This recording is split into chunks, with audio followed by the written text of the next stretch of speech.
بسم الله الرحمن الرحيم.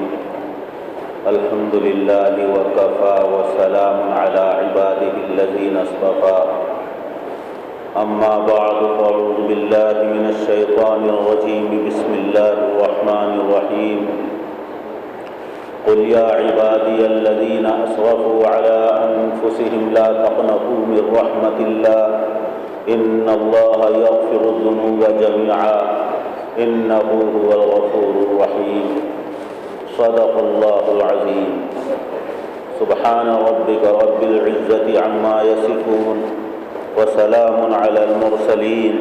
والحمد لله رب العالمين. اللهم صل على سيدنا ومولانا محمد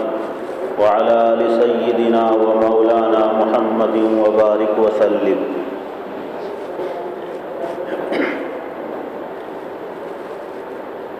رمضان المبارک کے مہینے کا آخری عشرہ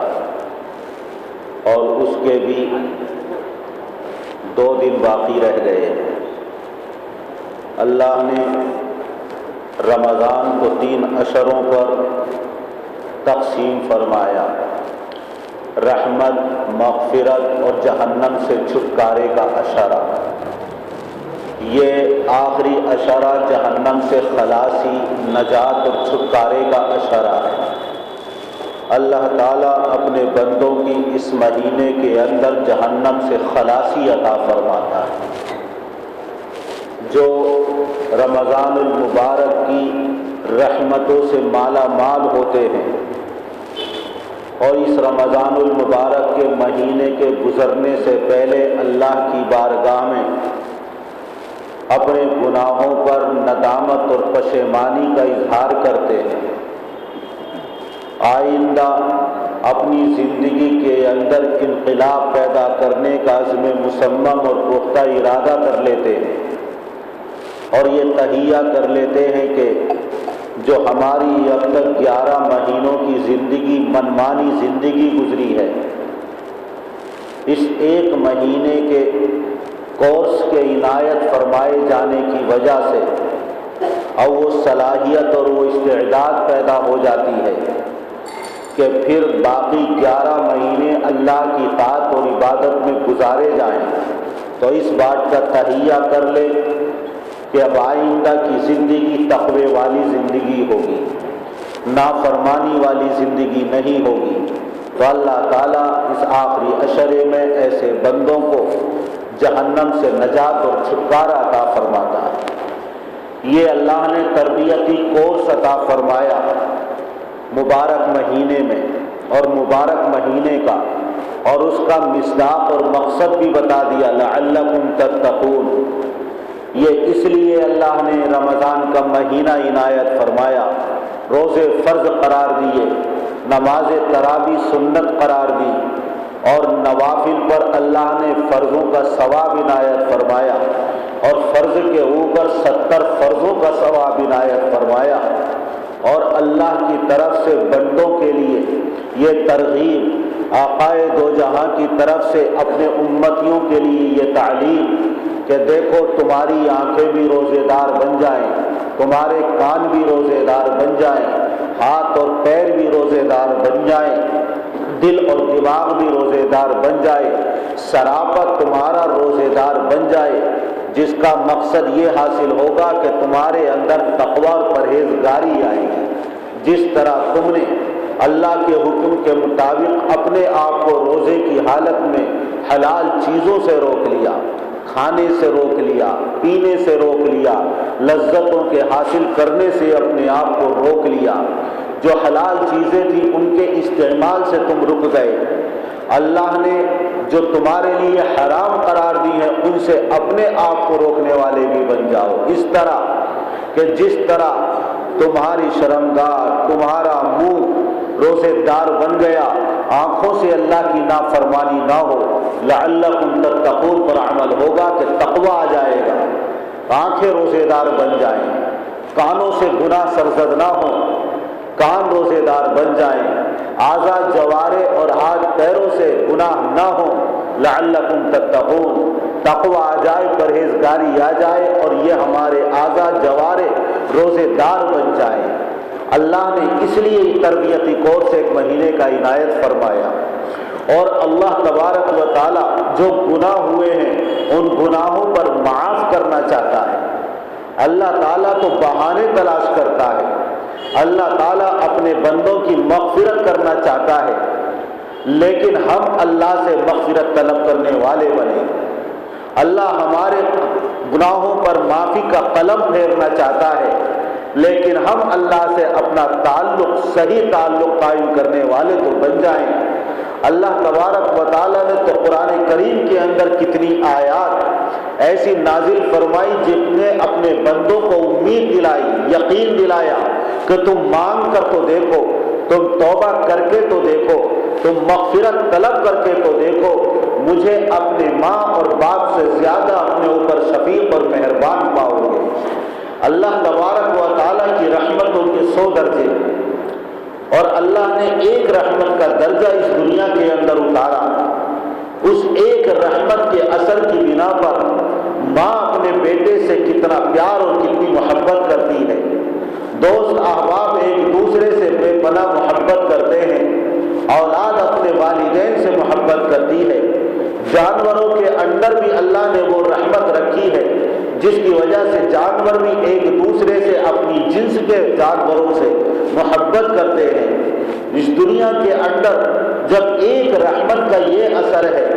کہ ماں اور باپ اپنی اولاد سے، دوست احباب ایک دوسرے سے، رشتہ دار ایک دوسرے سے، اور جانور اپنے بچوں سے محبت کرتے ہیں، وہ اللہ جس نے ایک رحمت اتاری اس کا یہ اثر اور یہ عالم ہے،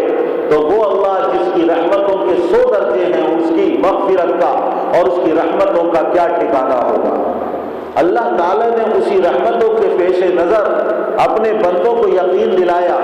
فرمایا قل یا عبادی الذین اسرفوا علی انفسہم لا تقنطوا من رحمت اللہ ان اللہ یغفر الذنوب جميعا انہ هو الغفور الرحیم۔ اے میرے حبیب آپ ان میرے بندوں سے فرما دیجئے جنہوں نے گناہ کر کر کے اپنی جانوں پر ظلم کیا ہے، اللہ کی رحمت سے مایوس نہ ہو، اللہ تبارک و تعالی تمام گناہوں کو بخش دے گا۔ اللہ کی شان ہی یہ ہے، اللہ مغفرت کرنے والا اور رحم کرنے والا ہے۔ ایک جہاد کے موقع پر حضور اکرم صلی اللہ علیہ وسلم صحابہ کرام کے ہمراہ بیٹھے ہوئے ہیں۔ ایک عورت جس کا بچہ اس میدان کے اندر، میدان کارزار کے اندر اس سے بچھڑ گیا تھا اور گم ہو گیا تھا، اور اس کے پستانوں سے دودھ بہ رہا تھا، دودھ پیتا بچہ اس سے بچھڑ گیا تھا۔ وہ بدحواسی کے عالم میں اور پریشانی کے عالم میں اس میدان کے اندر اپنے بچے کو تلاش کر رہی ہے، کبھی ادھر بھاگتی ہے کبھی ادھر بھاگتی ہے، اور اپنے بچے کی تلاش میں حیران اور پریشان ہے۔ حضور اکرم صلی اللہ علیہ وسلم اور صحابہ اکرام اس کو دیکھ رہے ہیں۔ اتنے میں ایک بچہ اس کے سامنے آیا، اس نے اس بچے کو اٹھایا، اپنے سینے سے لگایا اور اس کو دودھ پلانے لگی، بڑی پیار، بڑی شفقت اور محبت کے ساتھ۔ آقائے دو جہاں صلی اللہ علیہ وسلم نے اپنے صحابہ کرام سے ارشاد فرمایا، یہ ماں جو اپنے بچے سے اس قدر محبت کرتی ہے، کیا اپنے بچے کو آگ کے اندر ڈالنا پسند کرے گی؟ تو صحابہ کرام عرض کرنے لگے کہ نہیں اللہ کے رسول، اتنی محبت کرنے والی اور اتنی پیار کرنے والی ماں کیا اپنے بچے کو آگ میں ڈال سکتی ہے؟ ہرگز کبھی گوارا نہیں کرے گی۔ آپ نے فرمایا اللہ تبارک و تعالیٰ اس سے 100 درجے زیادہ محبت کرنے والا ہے، تو اللہ تعالیٰ اپنے بندوں کو آگ کے اندر کیسے ڈالے گا؟ اللہ نہیں چاہتا کہ اللہ کا ایک بندہ بھی جہنم کی آگ کے اندر جلے اور جہنم کا ایندھن بنے۔ اس لیے اللہ تبارک و تعالیٰ نے گناہ گاروں کے لیے ایک نسخہ اکسیر عطا فرما دیا، ایک نسخہ کیمیا عطا فرما دیا کہ اس کو اختیار کر لو۔ اگر اس کو اختیار کر لیا تو تمام گناہ معاف کر دیے جائیں گے۔ اس نسخے کو خریدنے کے لیے اور اپنانے کے لیے پیسہ خرچ کرنے کی ضرورت نہیں، مشقت برداشت کرنے کی ضرورت نہیں، دور دراز کا سفر طے کرنے کی ضرورت نہیں، اتنا آسان نسخہ، اتنا سہل نسخہ اللہ نے عطا فرما دیا۔ اگر ہم نے اس نسخے کو اپنا لیا، سمندر کے جھاگوں کے برابر بھی اگر ہمارے گناہ ہوں گے تو اللہ تبارک و تعالیٰ اپنی رحمت کی وجہ سے اس کے اوپر معافی کا فلک پھیر دے گا۔ اللہ تعالیٰ تو اتنا رحیم اور اتنا کریم ہے۔ اللہ جل جلالہ وعم نوالہ نے دستاویز کے طور پر لوح محفوظ پر لکھ دیا ہے، ان رحمتی سبقت غضبی، اپنے بندوں کو یقین دلایا ہے کہ میری رحمت میرے غضب پر غالب ہے۔ ایک روایت میں سبقت کا لفظ ہے اور دوسری روایت میں غلبت کا لفظ ہے، دونوں کے معنی ایک ہیں۔ اللہ تعالیٰ کا ایک طرف غضب اور غصہ اور دوسری طرف اللہ تعالیٰ کی مہربانی اور رحمت اور معافی ہے۔ اللہ تعالیٰ نے لوح محفوظ میں دستاویز کے طور پر لکھ دیا کہ میرے غصے کے اوپر میری رحمت غالب ہے۔ اگر کوئی بندہ اللہ کی بارگاہ میں زمین بھر کر بھی گناہ لے کر آئے گا لیکن اللہ کے ساتھ کسی کو شریک قرار نہ دیتا ہوگا، اگر اللہ کی رحمت جوش میں آ گئی اور اللہ نے رحمت اور فضل کا معاملہ فرمایا تو زمین بھر گناہوں کو اللہ تعالیٰ نیکیوں سے بدل دے گا۔ شرط یہ ہے کہ اللہ کے ساتھ کسی کو شریک قرار نہ دیتا ہو، اس حالت میں اللہ سے عالم محشر کے اندر ملاقات کرے تو اللہ کی رحمت تو بے کرا اور بے پایا ہے۔ اسی طرح یہ کائنات اللہ نے بنائی، زمین آسمان بنائے اور 7 آسمان بنائے، 7 آسمان کے اوپر اللہ تعالیٰ نے ایک سمندر بنایا جو پوری کائنات کا، پوری دنیا کا احاطہ کیے ہوئے ہے۔ تمام آسمانوں کا اور تمام زمینوں کا اور تمام مخلوق کا احاطہ کیے ہوئے ہیں۔ اس پانی اور سمندر کے اندر اللہ کے فرشتے کھڑے ہوئے ہیں اور اللہ کے عرش کو اٹھائے ہوئے ہیں اپنے کاندھوں پر۔ اس عرش کے اوپر اللہ کی کرسی ہے جس کے اوپر اللہ اپنی شان کے اعتبار سے جلوہ افروز ہے، جس کی کیفیت کو صرف اللہ تبارک و تعالیٰ جانتا ہے۔ ہم اس کے معنی تو جانتے ہیں، معنی تو معلوم ہے، جیسے امام مالک رحمۃ اللہ علیہ نے فرمایا الرحمن علی العرش استوى، رحمان کو جانتے ہیں، استوا معناہ معلوم، استوا کے معنی بھی ہمیں معلوم ہے لیکن وہ کیفیتہ غیر معلوم، اللہ کے بیٹھنے کی، اللہ کے جلوہ افروز ہونے کی کیفیت کیا ہے یہ اللہ تبارک و تعالی جانتا ہے کہ اللہ کی شان کیا ہے اور اللہ کس کیفیت کے ساتھ جلوہ افروز ہے۔ بہرحال اللہ نے اس دنیا کے اندر غصے کو مثالی شکل عطا فرمائی آگ کی، کہ جب کوئی غصے میں ہوتا تو کہا جاتا آگ بگولا ہو گیا، اور رحمت کی صورت مثالی اس دنیا کے اندر پانی ہے۔ اللہ تعالیٰ نے پوری روئے زمین کا اور اپنی مخلوق کا احاطہ کیا ہے ایسے سمندر سے جو تمام سمندروں کے اوپر، جس کے اوپر اللہ کا عرش ہے، یہ بتانے کے لیے کہ دیکھو رحمت کی صورت مثالی ایک تو لوح محفوظ کے اندر میں نے لکھ دیا کہ میری رحمت میرے غضب پر غالب ہے، میرے غصے پر غالب ہے، اور دوسری طرف اللہ نے اپنی پوری مخلوق کا احاطہ کر لیا پانی کے ساتھ، گویا کہ اللہ کی رحمت صورت مثالی پانی کے ساتھ پوری مخلوق کا احاطہ کیے ہوئے ہے۔ اس سے بھی اللہ تبارک و تعالیٰ یہی یقین دلانا چاہتا ہے اپنے بندوں کو کہ دیکھو مجھ سے مانگو، اپنے گناہوں پر مغفرت طلب کرو، توبہ اور استغفار کرو، پھر میری رحمت بے کرا دیکھو اور میرے بے پایا رحمت کا مظاہرہ دیکھو۔ اگر زمین بھر کر گناہ بھی تم لے کر میرے دربار کے اندر آؤ گے لیکن ندامت اور پشیمانی تمہارے دل کے اندر ہوگی اور تمہاری آنکھوں سے بہتے ہوئے آنسوؤں سے اس کا اظہار ہوگا، اللہ تبارک و تعالیٰ ان گناہوں کو نیکیوں سے بدل دے گا اور پروانۂ جنت عطا فرما دے گا۔ اللہ کتنا خوش ہوتا ہے اپنے بندوں سے جب وہ مغفرت طلب کرتے ہیں اور اپنے گناہوں پر اللہ سے معافی طلب کرتے ہیں۔ حدیث پاک کے اندر رسول اللہ صلی اللہ علیہ وسلم نے ارشاد فرمایا کہ ایک شخص جس کے پاس سواری ہے، اونٹنی ہے، زادے راہ اور توشہ اور پانی اور ساز و سامان اس کا اس اونٹنی پر رکھا ہوا ہے، سفر طے کرتے کرتے ایک ریگستان میں اس نے قیام کیا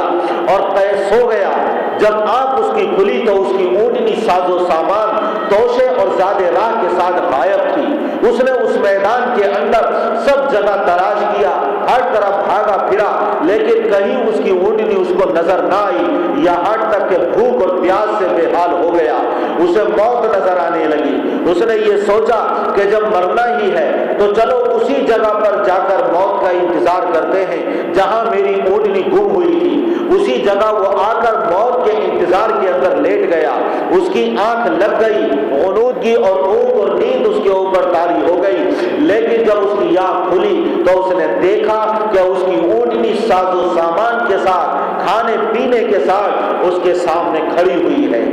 یہ بندہ جو موت کے انتظار میں اس جگہ لیٹا تھا اور موت کے علاوہ کوئی چیز اس کو نظر نہیں آ رہی تھی، اب وہ اپنی اونٹنی ساز و سامان کھانے پینے کے ساتھ جب دیکھتا ہے تو اس کی مسرت و شادمانی اور خوشی کا اندازہ کوئی لگا سکتا ہے؟ وہ فرد مسرت میں اور بے پناہ خوشی میں جھوم اٹھتا ہے اور اللہ کی بارگاہ میں عرض کرتا ہے۔ یہ بھی بھول جاتا ہے خوشی میں، اسے احساس نہیں ہوتا کہ میری زبان سے کیا کلمہ نکل رہا ہے۔ کہنا تو اسے یہ چاہیے تھا کہ انت اللہ وانا عبد، کہ تو اللہ ہے اور میں تیرا بندہ ہوں، لیکن رسول اللہ صلی اللہ علیہ وسلم نے ارشاد فرمایا خوشی کے مارے جھوم اٹھتا ہے اور اس کو احساس بھی نہیں ہوتا کہ میری زبان سے کیا نکلا، اور خوشی میں کہتا ہے کہ انا اللہ وانت عبدی، میں اللہ ہوں اور تو میرا بندہ ہے۔ جتنی خوشی یہ فرد مسرت میں اس کی زبان سے نکلا ہے، اس کے اوپر کوئی مواخذہ نہیں ہے۔ حضور اکرم صلی اللہ علیہ وسلم نے ارشاد فرمائے جتنی اس بندے کو خوشی ہوئی اور خوشی کے اندر یہ بھی بھول گیا کہ زبان سے کیا کلمہ نکل رہا ہے، اللہ تبارک و تعالیٰ سے جو بندہ اپنے گناہوں پر معافی طلب کرتا ہے اور مغفرت طلب کرتا ہے، اللہ تعالیٰ اس بندے سے زیادہ اپنے اس بندے سے خوش ہوتا ہے۔ کیوں خوش ہوتا ہے؟ اس لیے کہ اللہ چاہتا ہے کہ میرے بندے معافی طلب کریں، مغفرت طلب کریں اور میں اپنے بندوں کو معاف کروں۔ اللہ تعالیٰ بہانے تلاش کر کر کے معاف کرنا چاہتا ہے۔ حضور اکرم صلی اللہ علیہ وسلم نے ارشاد فرمایا، حدیث قدسی ہے، لولا انکم لم تذنبوا لجاء اللہ بخلق جدید۔ حضور اکرم صلی اللہ علیہ وسلم کا ارشاد ہے کہ لولا انکم لم تذنبوا لجاء اللہ بخلق جدید کہ یذنبوا فیغفر اللہ لهم۔ اگر تم گناہ نہیں کرو گے تو اللہ تبارک و تعالیٰ ایک ایسی مخلوق پیدا فرمائے گا کہ جو گناہ کرے اللہ سے مغفرت طلب کرے اور اللہ تبارک و تعالیٰ اس کے گناہوں پر انہیں معاف فرمائے۔ اگر گناہ نہیں کرو گے تو اللہ نئی مخلوق لے کر آئے گا جو گناہ کرے، اللہ کی نافرمانی کرے۔ اس کا مطلب یہ نہیں ہے کہ اللہ تعالیٰ گناہ کروانا چاہتا ہے، بلکہ اس کے اندر اللہ تعالیٰ اپنی شان غفاریت کا اظہار فرمانا چاہتا ہے، شان ستاریت کا اظہار فرمانا چاہتا ہے۔ جس طریقے سے اگر کوئی بہت بڑا سخی ہو اور مالدار بھی ہو لیکن کوئی اس کے پاس مانگنے والا نہ جائے، سب کے سب مالدار ہوں، سب کے سب سخی ہوں، کوئی ان کے دروازے پر سائل اور بھکاری بن کے نہ جائے، تو کیا اس کی جود و سخاوت کا اظہار ہو سکے گا؟ کیا اس کی مالداری کا اظہار ہو سکے گا؟ وہ نہیں کر سکے گا۔ مالداری کا اظہار اور سخاوت کا اظہار اسی وقت ہوگا کہ غریب سائل بن کر اس کے دروازے پر آئے اور وہ دونوں ہاتھوں سے اللہ کی راہ میں اپنی دولت کو لٹائے، تو اب کہا جائے گا بڑا سخی ہے اور مالدار بھی ہے۔ اسی طرح حضور اکرم صلی اللہ علیہ وسلم نے جو یہ ارشاد فرمایا، اللہ کی شان غفاریت اور ستاریت کے اظہار کے لیے فرمایا کہ اللہ کی غفاری اور اللہ کی ستاری اپنے بندوں پر اسی وقت ظاہر ہوگی کہ بندے گناہ کریں پھر اللہ سے معافی طلب کریں، بندے گناہ کریں پھر اللہ سے معافی طلب کریں، پھر دیکھو کہ اللہ تعالیٰ کتنا بڑا غفار ہے، کتنا بڑا ستار ہے اور کتنا تواب ہے، کتنا رؤوف الرحیم ہے۔ اسی وقت اللہ کی طرف سے اظہار ہوگا۔ حضور اکرم صلی اللہ علیہ وسلم نے اور بہت ساری احادیث شریفہ کے اندر اللہ کی رحمت کو، اللہ کی غفاری کو اور اللہ کی ستاری کو اپنے امتیوں سے فرمایا، اسی لیے کہ دیکھو اللہ کی بارگاہ میں رو گر گراؤ، تم میں سے کوئی ایسا نہیں ہے جو معصوم اور مقدس اور پارسا ہو۔ کل بنی آدم خطاء وخیر الخطائین التوابون، تمام کہ تمام انسان گناہ گار ہیں، لیکن بہترین گناہ گار وہ ہیں جو اللہ سے اپنے گناہوں پر معافی طلب کریں، توبہ اور استغفار کریں۔ اللہ تبارک و تعالیٰ نے 3 طرح کی مخلوق پیدا فرمائی ہے۔ ایک مخلوق تو وہ ہے جس کے اندر شر کا گزر نہیں، جس کے اندر ظلمت کی راہ نہیں، جس سے گناہ اور معصیت سرزد ہی نہیں ہوتے ہیں۔ اللہ تعالیٰ نے اس مخلوق کے اندر گناہ کرنے کی صلاحیت ہی نہیں رکھی ہے، وہ خیر محض ہیں، صرف ان سے نیکیاں ہی سرزد ہوتی ہیں۔ لا یعصون اللہ ویفعلون ما یؤمرون، لا یعصون اللہ، اللہ کی نافرمانی نہیں کرتے۔ جو اللہ تبارک و تعالیٰ ان کو حکم دیتا ہے وہی وہ کرتے ہیں، اس کے خلاف کر ہی نہیں سکتے۔ وہ نورانی مخلوق اللہ کی مخلوق فرشتے ہیں جن کے پاس شر کا، ظلمت کا، گناہ کا گزر ہی نہیں ہے۔ اور دوسری اور تیسری مخلوق ہے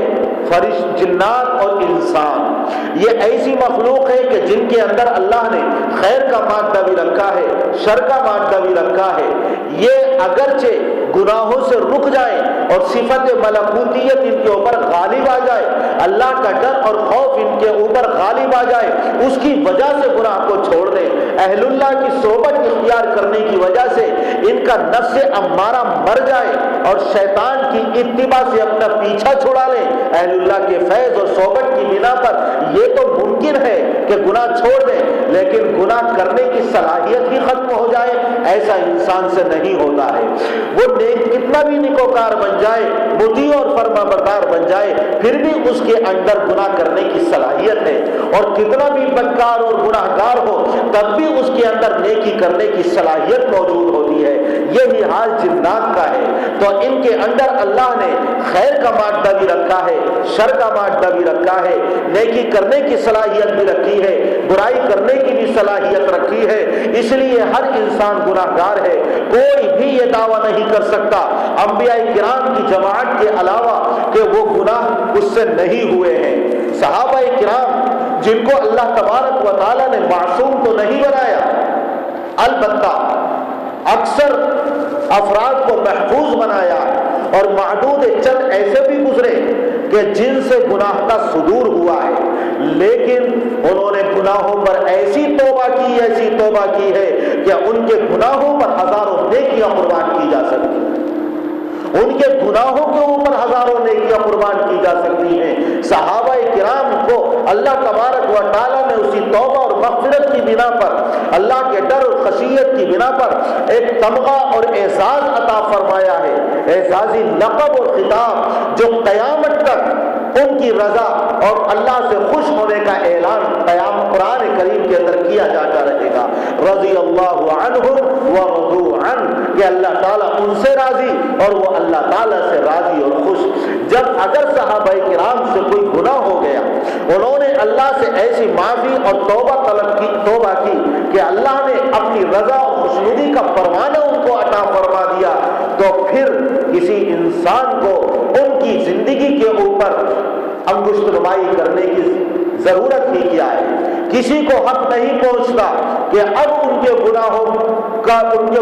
کو واشگاف اور آشکارا کرے اور ان کے گناہوں کو اعتراض کے طور پر بیان کیا جاتا رہے اور ان کے محفوظ ہونے کو داغدار بنایا جائے، ان کی معصوم اور پاکیزہ زندگی کو داغدار بنانے کی کوشش کی جائے، ہدف کا، طعن و تشنیع کا اور ملامت کا ان کو نشانہ بنایا جائے۔ یہ قیامت کی علامتوں میں سے ایک علامت ہے کہ وَلَنَا آخِرُ هَذِهِ الْأُمَّةِ أَوَّلَهَا، اس امت کے بعد کے لوگ جب پہلے لوگوں کے اوپر لعنتیں کرنے لگیں گے، سب و شتم کرنے لگیں گے، برا بھلا کہنے لگیں گے، ان کی پاکیزہ زندگی کو داغدار کرنے کی کوشش کریں گے، تو سمجھو قیامت قریب آ گئی ہے۔ آج ایک طبقہ ایسا بھی پیدا ہو گیا جو صحابہ کرام قرآن کریم میں جا جگہ ان کے فضائل، اللہ نے فرمایا اگر ایمان لاؤ تو ان جیسا لاؤ،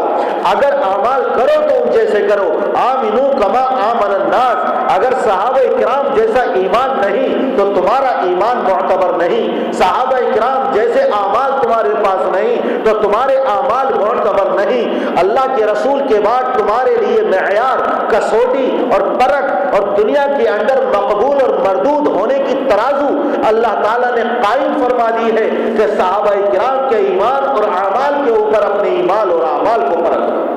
اگر اس کے مطابق اترتے ہیں تو واقعی اللہ کی بارگاہ میں تم بھی مقبول ہو۔ صحابہ کرام کی تو وہ جماعت، تو میں نے یہ عرض کیا کہ ان کے گناہوں کے اوپر نیکیاں قربان کی جا سکتی ہیں۔ یہ جملہ تو بڑا عجیب سا لگ رہا ہوگا، لیکن آپ حضرات کی سمجھ میں آ جائے گا۔ ایک واقعہ عرض کرتا چلوں کہ حضرت ماعز بن مالک اسلمی رضی اللہ تعالی عنہ ایک جلیل القدر صحابی اور میرے آقا کے دربار کے آپ کے فداکار اور جانثار ہیں، ان سے بدکاری ہو گئی، ایک عورت کے ساتھ گناہ میں ملوث ہو گئے، لیکن ان کا دل جاگا، تنبہ ہوا، احساس ندامت ہوا،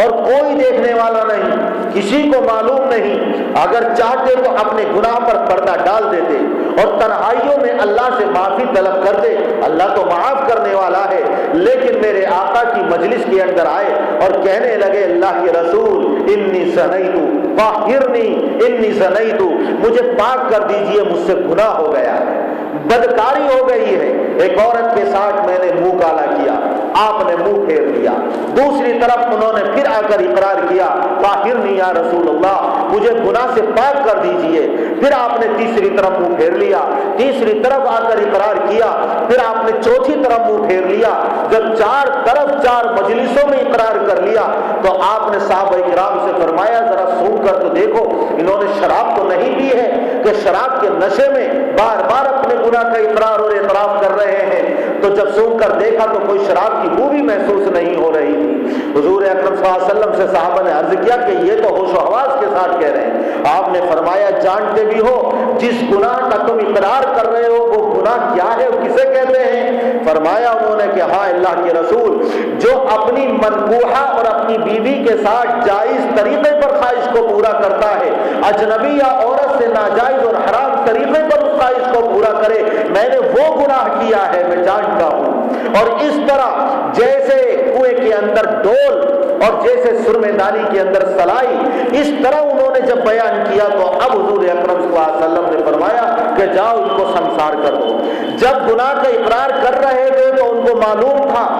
کہ میرے پتھر مارے جائیں گے، مجھے سنسار کیا جائے گا، کوئی پتھر میری آنکھ پر لگے گا آنکھ پھوٹے گی، کوئی پیشانی پر لگے گا خون کا فوارہ پھوٹے گا، ہڈیوں پر لگے گا ہڈیاں توڑ دی جائیں گی، جوڑوں پر لگے گا جوڑ توڑ دیے جائیں گے۔ صحابہ کرام پیروں پر اور گھٹنوں پر پتھر ماریں گے، پیشانی پر، سر پر اور آنکھوں پر پتھر ماریں گے، یہ منہ کے دانت تمام ریزہ ریزہ کر دیے جائیں گے، بڑی جان مشقت اور پریشانی کے ساتھ میرے جسموں کے زخموں سے نکلے گی۔ یہ تمام مراحل کا اور اس جان اتنی دشواری کے ساتھ نکلنے کا ان کو تصور تھا اور خیال تھا، لیکن اللہ نے کیسا ایمان ان کو عطا فرمایا تھا اور آخرت پر کیسا یقین کامل عطا فرمایا تھا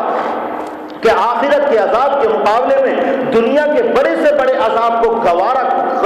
اپنے گلے سے لگانا تو گوارا تھا، لیکن آخرت کے عذاب کو کبھی بھی وہ برداشت نہیں کرنا چاہتے تھے۔ صحابہ کرام ان کو میدان کے اندر لے گئے، میدان حرہ کے اندر بیچ میں کھڑا کر کے جب پتھر مارنا شروع کیے ہیں، کوئی پتھر ان کے کسی جسم کے حصے پر لگتا ہے، کوئی کہیں لگتا ہے، پتھروں کی جب چوٹ انہوں نے محسوس کی، تکلیف تو برداشت نہ کر سکے، بھاگے وہاں سے اور عیدگاہ میں وہاں جا کر سامنے سے ایک صحابی آ رہے تھے، انہوں نے جب دیکھا کہ ان کو سنسار کیا جا رہا تھا لیکن قابو میں نہ آئے، اونٹ کے جبڑے کی ہڈی اٹھائی، زور سے ماری، ان کی پیشانی پر لگی، غش کھا کر گرے اور پیچھے سے صحابہ کرام نے آ کر پتھر مار مار کر ان کو سنسار کر دیا، یہاں تک کہ وہ موت کی آغوش میں چلے گئے، ان کو دفن کر دیا گیا۔ 3 دن تک کوئی گفتگو نہیں کی، صحابہ کرام نے کوئی کلام نہ کیا۔ 3 دن کے بعد جب آپ مسجد نبوی میں تشریف لائے تو دیکھا کہ 2 صحابہ آپس میں گفتگو کر رہے ہیں اور ایک صحابی دوسرے صحابی سے یہ کہتے ہیں کہ دیکھو اللہ نے ماعز بن مالک کے گناہ پر پردہ ڈالا تھا، اگر وہ بھی اپنے گناہ کو چھپا لیتے ماں رجیما رجم القلب تو کتے کی موت نہ مارے گا۔ جب یہ جملہ کہا ہے تو میرے آقا کا چہرے انور غصے سے تمتما اٹھا، سرخ ہو گیا، ایسے جیسے انار کے دانے میرے آقا کے رخسار مبارک پر پھوڑ دیے گئے ہوں، اور آپ نے فرمایا کہ تم ماعز بن مالک اسلمی کے بارے میں ایسی باتیں کہہ رہے ہو، بے شک خدا کی قسم وہ جنت کی نہروں میں غوطہ لگا رہا ہے، انہوں نے ایسی توبہ کی ہے، ایسی توبہ کی ہے کہ تمام مدینے والوں کے اوپر بھی تقسیم کر دی جائے تو اللہ تعالیٰ تمام مدینے والوں کی مغفرت فرما دے۔ دیکھو گناہ کیا ہے، احساس ندامت ہے، اور پھر موت کو گلے بھی لگا لیا،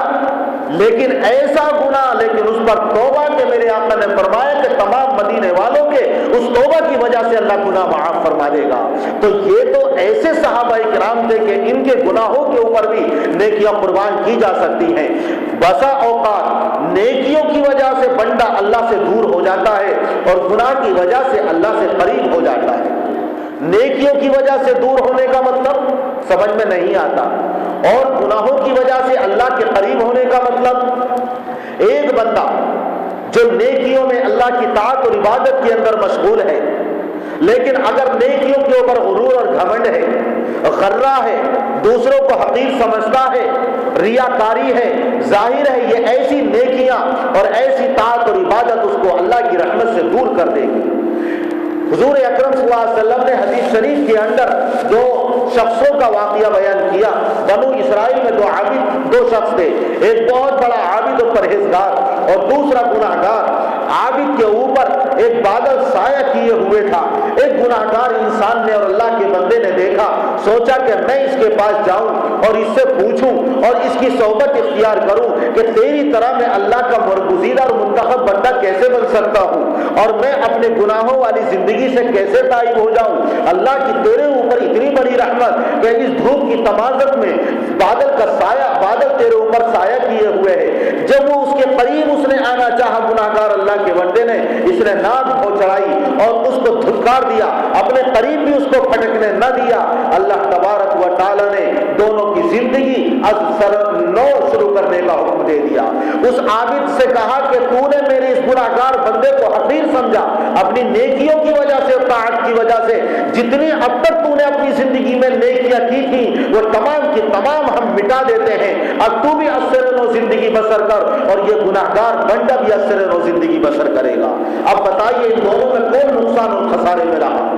وہ عابد زیادہ ٹوٹے اور نقصان میں رہا جس کی نیکیاں اس گناہگار کو حقیر اور ذلیل سمجھنے کی وجہ سے اللہ نے ضائع فرما دی۔ نیکیاں ہیں، بادل اس کے اوپر سایہ کیے ہوئے ہیں، لیکن غرور اور گھمنڈ اور دوسرے کو حقیر سمجھنا ہے، اس حقارت کی بنا پر اللہ نے اس کی نیکیاں ضائع کر دی۔ اس لیے کبھی کسی گناہگار کو حقیر مت سمجھنا۔ اللہ تبارک و تعالیٰ کے جو نیک بندے ہوتے ہیں گناہگاروں سے اتنا پیار، اتنی محبت کرتے ہیں کہ جس کی کوئی انتہا نہیں۔ حضرت بشر حافظ رحمۃ اللہ علیہ نے شرابی کو دیکھا، ناک پر مکھیاں بیٹھی ہوئی ہیں، منہ اس کا نجاست کے اندر لتھڑا ہوا ہے، بے ہوش پڑا ہوا ہے اور شراب کے نشے میں مست ہے، لیکن اس طریقے سے اس کے چہرے کو صاف کر رہے تھے جیسے کوئی بہت بڑی ممتا والی اور پیار اور محبت کرنے والی ماں اپنے بچے کو نجاستوں سے صاف کرتی ہے، نہلاتی ہے۔ یہ اللہ والوں کا پیار ہوتا ہے گناہگار بندوں پر، اس لیے کہ اللہ کی خاص عنایت اور محبت اور رحمت ہوتی ہے گناہگار بندوں پر۔ انما التوبۃ للذین یعملون السیئات، یہ توبہ تو انہی بندوں کے لیے ہے جو گناہ کرتے ہیں۔ اللہ تبارک و تعالیٰ نے یہ توبہ کا نسخہ، جس کے پیسے خرچ کرنے کی ضرورت نہیں، مشقت برداشت کرنے کی ضرورت نہیں، دور دراز سفر کرنے کی ضرورت نہیں، فری اور مفت کا اللہ نے نسخہ عطا فرما دیا یہ توبہ۔ اور یہ توبہ اللہ تبارک و تعالیٰ نے گناہگار بندوں کے لیے ہی تو رکھی ہے۔ جو گناہگار بندوں سے بھی محبت کرتا ہے اللہ تعالیٰ کا وہ محبوب بن جاتا ہے۔ اور کبھی کبھار ایسا ہوتا ہے کہ گناہ اللہ تبارک و تعالیٰ کی رحمت کے قریب کر دیتے ہیں۔ جو بندہ گناہ کرے اور گناہ کر کے احساس ندامت اس کے دل کے اندر پیدا ہو جائے، جیسے ماعز ابن مالک اسلمی رضی اللہ عنہ کے دل کے اندر پیدا ہو گیا، جیسے امراۃ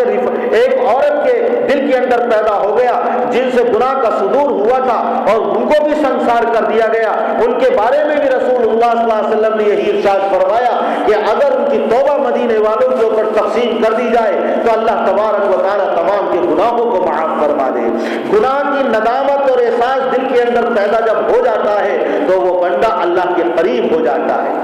دو بنو اسرائیل کے اندر شخص تھے، حدیث پاک کے اندر رسول اللہ صلی اللہ علیہ وسلم نے ارشاد فرمایا کہ ایک تو اللہ کی طاعت اور عبادت میں لگا رہتا تھا اور دوسرا اللہ کی نافرمانی کرتا رہتا تھا۔ یہ جو اللہ کا نیک بندہ تھا یہ اس گناہگار سے کہتا تھا اکثر گناہ سے باز آ جا، گناہ سے باز آ جا۔ وہ یہ کہتا تھا گناہگار کہ مجھے اور میرے پروردگار کو چھوڑ دے، مجھے اللہ کی رحمت پر چھوڑ دے۔ بار بار وہ اسے ٹوکتا تھا، لیکن وہ اللہ کی رحمت پر بھروسہ کیے ہوئے تھا۔ ایک مرتبہ بڑے گناہ کے اندر مبتلا دیکھا، اس نے یہ کہہ دیا کہ خدا کی قسم اللہ تیری مغفرت نہیں فرمائے گا۔ جب اس نے خدا کی قسم کھا کر یہ کہا، پھر دونوں کا انتقال ہو گیا۔ اللہ کے دربار میں پیشی ہوئی، اللہ نے اس عابد سے یہ کہا کہ کس کو یہ ہمت ہے کہ میرے اوپر قسم کھا کر کہے کہ میں بندے کی مغفرت نہیں کروں گا؟ تو نے جتنی نیکیاں کی تھی دنیا کے اندر میں نے تمام کی تمام وہ حقارت اور ضائع کر دی، آج آخرت کے اندر تجھے کوئی اجر و ثواب نہیں ملے گا۔ اور یہ میرا وہ بندہ جس کے دل کے اندر ندامت تھی، پشیمانی تھی، لیکن گناہ کے اندر پھر بھی مبتلا ہو گیا، میں نے اپنے فضل و کرم سے اس کو معاف فرما دیا۔ تو اللہ تعالیٰ تو اتنا رحیم اور کریم اور اتنا مغفرت کرنے والا ہے کہ وہ تو تلاش کرنا چاہتا ہے بہانے اور اپنے بندوں کی مغفرت کرنا چاہتا ہے۔ دیکھیے شعبان سے لے کر رمضان کے آخری دن تک اللہ تعالیٰ نے کیسی رحمتوں کا نزول فرمایا ہے کہ پہلے اللہ تعالیٰ نے ہمیں شعبان کا مہینہ عطا فرمایا جس کے اندر آقائے دو جہاں کثرت سے روزہ رکھا کرتے تھے۔ پھر اللہ نے شب برات عطا فرمائی ہے جس کے اندر قبیلہ بنو کلبی کی بکریوں کے بالوں سے بھی زیادہ اللہ تعالیٰ مغفرت اپنے بندوں کی فرماتا ہے۔ اور پھر اللہ تعالیٰ حضور اکرم صلی اللہ علیہ وسلم رمضان کی تیاری میں لگ جایا کرتے تھے امت کو یہ سبق دینے کے لیے کہ دیکھو بہاروں کا موسم شروع ہو چکا ہے اور میٹھی میٹھی بھینی بھینی باد نسیم کے جھونکے چل چکے ہیں، اللہ کی رحمتیں تمہارا انتظار کر رہی ہیں، تم اللہ کی طرف دوڑو، اپنے گناہوں پر توبہ کرو، مغفرت طلب کرو، پھر اللہ کی رحمتوں کی گھٹائیں تمہارے اوپر جھوم جھوم کر برسے گی، اللہ تبارک و تعالیٰ تمہارے ایک ایک گناہ کو معاف فرما دے گا۔ تو اللہ تعالیٰ تو اپنے بندوں کی مغفرت کرنا چاہتا ہے، لیکن ہم ہیں کہ اللہ سے بغاوت اور سرتابی کیے ہوئے ہیں، نہ ہم سے اللہ سے رشتہ جوڑنا آتا ہے، نہ رشتہ مضبوط کرنا آتا ہے، نہ ہم اللہ سے مانگنا چاہتے ہیں، اور نہ ہی ہم چاہتے ہیں کہ اللہ ہمارے گناہوں پر ہماری مغفرت فرما دے۔ اللہ تعالیٰ نے قرآن کریم کے اندر ارشاد فرمایا اذا جاءك الذين يؤمنون بآياتنا فقل سلام علیکم كتب ربكم على نفسه الرحمة، کہ جب تمہارے پاس وہ میرے ایمان والے بندے آئیں کہ جنہوں نے جو میری نشانیوں پر میری آیات پر یقین رکھتے ہیں، آپ فرما دیجئے ان سے کہ اللہ نے اپنے اوپر رحمت کو فرض اور واجب قرار دے دیا۔ اللہ تعالیٰ نے بے اعتبار وعدے کے اپنے اوپر فرض کر لیا ہے کہ اللہ تعالیٰ ان بندوں کے ساتھ رحمت کا معاملہ فرمائے گا، اللہ تعالیٰ عفو درگزر کا معاملہ فرمائے گا، لیکن یہ معافی کا معاملہ دو وقتوں سے پہلے ہوگا۔ ایک وقت تو عالم غرغرہ سے پہلے اور دوسرا سورج کے مغرب سے نکلنے سے پہلے۔ ان دونوں وقتوں سے پہلے اگر ہم نے اللہ کی بارگاہ میں توبہ کر لی تو اللہ تعالیٰ ہمارے گناہوں کو معاف فرما دے گا، اور اگر ان دونوں وقتوں میں سے کوئی بھی وقت آ گیا تو اور ہم نے اللہ سے معافی طلب نہ کی تو پھر ہماری معافی نہیں ہوگی۔ حضور اکرم صلی اللہ علیہ وسلم نے ارشاد فرمایا ان اللہ یقبل توبۃ العبد ما لم یغرغر، اللہ تعالیٰ اپنے بندوں کی توبہ اس وقت تک قبول فرماتا ہے جب تک کہ عالم غرغرہ کے اندر مبتلا نہ ہوئے ہوں۔ عالم غرغرہ کیا ہے؟ عالم مخمصہ، جب آدمی کے اوپر سکرات الموت طاری ہو، موت کی سختیاں اس کے اوپر طاری ہو جائیں، اس کی آنکھوں کے اوپر حجابات اور پردے ڈال دیے جائیں، اب دنیا کی چیزیں نہیں دیکھ سکتا، اپنے اعزاء اقربا کو نہیں دیکھ سکتا، اگر وہ گناہ گار ہے تو آخرت کے حجابات ہٹا دیے جاتے ہیں، بھڑکتی ہوئی آگ دیکھتا ہے، اپنی آنکھوں سے عذاب کے فرشتوں کو آتے ہوئے دیکھتا ہے، بدبودار خاردار ٹاٹ کو فرشتوں کو لاتے ہوئے دیکھتا ہے، تشنج کے ساتھ اس کی روح کو کھینچا جاتا ہے، اور والتفت الساق بالساق الی ربک یومئذ المساق، وہ پڈلی پر پڈلی مارتا ہوا ہوتا ہے اور سختی کے ساتھ اس کی روح کھینچی جاتی ہے، ایک ایک رگ کو توڑ کر اور نس نس کو توڑ کر اس کی روح کو کھینچا جاتا ہے۔ ملک الموت کہتے ہیں کہ آج پروردگار کی طرف روان کی ہے۔ اب اگر اعزاء اقربا اس سے کہتے ہیں اتعرفنی اتعرفنی، کیا تو مجھے پہچانتا ہے؟ میں تیرا بیٹا ہوں، بیٹی کہتی ہے میں تیری بیٹی ہوں، ماں باپ کہتے ہیں ہم تیرے والدین ہیں، لیکن وہ کسی کو نہیں پہچان سکتا۔ اب تو آخرت کے حجابات ہٹا دیے جاتے ہیں، یہ عالم غرغرہ اور عالم مخمصہ ہے، یہاں تک کہ اگر اس کے حلق کے اندر پانی ٹپکایا جاتا ہے خشکی کی بنا پر تو پانی بھی اس کے حلق سے نیچے نہیں اترتا ہے۔ یہ عالم غرغرہ کے اندر اگر کوئی مبتلا ہو جائے اور آخرت کے حجاب ہٹا دیے جائیں، اب اس بندے کی توبہ کا دروازہ بند ہو گیا۔ اس سے پہلے جو بندہ توبہ کر لیتا ہے، اللہ تبارک و تعالیٰ اس کی توبہ کو قبول فرما لیتا ہے۔ حضرت موسیٰ علیہ السلام کو فرعون نے ظلم و ستم کی چکی میں پیسا، ان کی قوم کو ذلیل خدمات پر مامور کیا۔ اللہ تعالیٰ کے حکم سے حضرت موسیٰ اپنی قوم کو لے کر چل دیے۔ دریائے نیل کے جب پار پہنچے ہیں تو فرعون اس دریائے نیل کے اندر گھس گیا، اس کنارے پر جا کر پتھر پر لاٹھی ماری اور دریائے نیل کی موجیں آپس میں مل گئی اور فرعون اور قبطیوں کو اس کے اندر غرق کر دیا گیا۔ جب فرعون نے دیکھا کہ اب میں غرق ہو رہا ہوں، ڈوب رہا ہوں، اپنی آنکھوں سے موت کو دیکھ لیا، آخری منظر کو دیکھ لیا، اب بچنے کی کوئی صورت نہیں، رہائی کا کوئی راستہ نہیں۔ جب اسے یقین ہو گیا کہ اب میری موت آ گئی ہے تو کہتا ہے آمنت انہ لا الہ الا الذی آمنت بہ بنو اسرائیل، میں ایمان لایا اس کے علاوہ کوئی معبود نہیں جس کے اوپر بنو اسرائیل ایمان لائے اور میں مسلمانوں میں سے ہوں۔ تو چونکہ اب یہ عالم غرغرہ اور عالم مخمصہ کے اندر مبتلا ہو گیا، اب آخرت کے حجابات ہٹا دیے گئے، ملک الموت کو اپنی آنکھوں سے دیکھ رہا ہے، حضرت جبرائیل کو اپنی آنکھوں سے دیکھ رہا ہے، تو اللہ حضرت جبرائیل نے دریائے نیل کی مٹی کو لیا اور اس کے منہ کے اندر ٹوس لی اور کہا الآن وقد عصیت قبل وکنت من المفسدین، اب ایمان لاتا ہے، اس سے پہلے تو مغرور تھا، گھمنڈی تھا، اس سے پہلے اللہ کے احکام اور آیات کے سامنے تیری گردن نہیں جھکتی تھی، تو اپنے آپ کو رزاق سمجھتا تھا، تو اپنے آپ کو مالک سمجھتا تھا، تو اپنے آپ کو روزی رضا سمجھتا تھا، زندگی اور موت کا مالک تو اپنے آپ کو سمجھتا تھا، انا ربکم الاعلی کا دعوت تو کرتا تھا، بنو اسرائیل کو طرح طرح کے ظلم و ستم ان کے اوپر ڈھاتا تھا۔ اب جب تو اپنی آنکھوں سے موت کو دیکھ رہا ہے تو آج اب ایمان لا رہا ہے، یہ ہے عالم غرغرہ۔ اس میں مبتلا ہونے سے پہلے جو ایمان لائے گا اس کی تو توبہ کرے گا، توبہ قبول، اس سے پہلے اگر توبہ نہیں کی ہے تو اس حالت میں مبتلا ہونے کے بعد توبہ قبول نہیں ہوگی۔ یہ ہے عالم مخمصہ اور عالم غرغرہ۔ لیکن اللہ تبارک و تعالیٰ اتنا غفور الرحیم، اتنا غفور الرحیم، اللہ تبارک و تعالیٰ کی اگر رحمت جوش میں آ جائے اور کوئی بہانہ مل جائے تو اللہ کی رحمت سے بڑی کوئی بھی چیز نہیں۔ ان رحمتی سبقت غضبی، اللہ کی رحمت اللہ کے غضب اور غصے پر غالب ہے۔ حضرت موسیٰ پر جب قارون نے ایک عورت کے ذریعے زنا کا الزام لگوایا اور پھر ان کی برات ظاہر ہو گئی اور اس عورت نے رجوع کر لیا اور کہا کہ قارون نے مجھے آمادہ کیا ہے، حضرت موسیٰ علیہ السلام جلالی تھے، اللہ کی بارگاہ میں مناجات کی، اللہ نے اختیار دے دیا کہ قارون کے اور اس کے خزانے کے بارے میں آپ کو اختیار ہے، آپ جو زمین کو حکم دیں گے زمین آپ کی اطاعت اور فرما برداری کرے گی۔ حضرت موسیٰ نے زمین کو حکم دیا کہ اس قارون کو نگل لے اور قارون زمین کے اندر دھس جائے، قارون زمین کے اندر دھسنے لگا، پھر کہا کہ زمین اس کو نگل جا، 3 مرتبہ کہا، وہ توبہ کر رہا ہے، چلا رہا ہے، حضرت موسیٰ سے معافی طلب کر رہا ہے، موسیٰ معاف کر دو، اے موسیٰ معاف کر دو، یہاں تک کہ وہ زمین کے اندر دھسا دیا گیا، ہمیشہ کے لیے ہلاک کر دیا گیا اور قیامت تک زمین کے اندر دھستا چلا جائے گا۔ اللہ تبارک و تعالیٰ نے حضرت موسیٰ علیہ السلام کی طرف وحی نازل فرمائی، اے موسیٰ جب قارون دھس رہا تھا اور تم سے معافی طلب کر رہا تھا، اپنی عزت و جلال کی قسم کھا کر کہتا ہوں اگر قارون نے مجھ سے معافی طلب کی ہوتی تو میں اس کو معاف فرما دیتا۔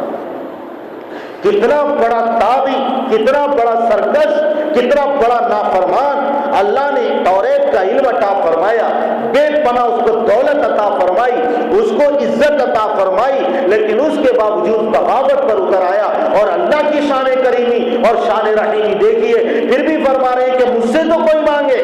مجھ سے کوئی توبہ کرے اور اپنے گناہوں پر مغفرت طلب کرے، پھر میری شان غفاریت کا یہ مظاہرہ دیکھے اور پھر میری شان رحیمی دیکھے۔ اللہ تبارک و تعالیٰ تو اتنا رحیم اور اتنا کریم ہے، اسی کو اللہ نے فرمایا قل یا عبادی الذین اسرفوا علی انفسهم لا تقنطوا من رحمت اللہ ان اللہ یغفر الذنوب جميعا انہ هو الغفور الرحیم۔ اللہ کی شان ہی یہ ہے، اللہ مغفرت کرنے والا، اور رحم کرنے والا ہے۔ اللہ تو اتنا کریم ہے کہ ان تجتنبوا کبائر ما تنہون عنہ نکفر عنکم سیئاتکم، اگر تم گناہ کبیرہ سے بچو گے تو جو زندگی میں چھوٹے چھوٹے گناہ ہوئے ہیں اللہ تعالیٰ ان کو بھی معاف فرما دے گا۔ جب کوئی بندہ نیکی کرتا ہے تو اس نیکی کا ثواب 10 گنا اور 10 گنا سے 700 گنا اور 700 گنا سے بے حساب لکھ لیا جاتا ہے، اور جب گناہ کرتا ہے تو فرشتہ ایک دوسرے کو روک دیتا ہے کہ ابھی رک جا، شاید یہ توبہ کر لے۔ توبہ نہیں کرتا ہے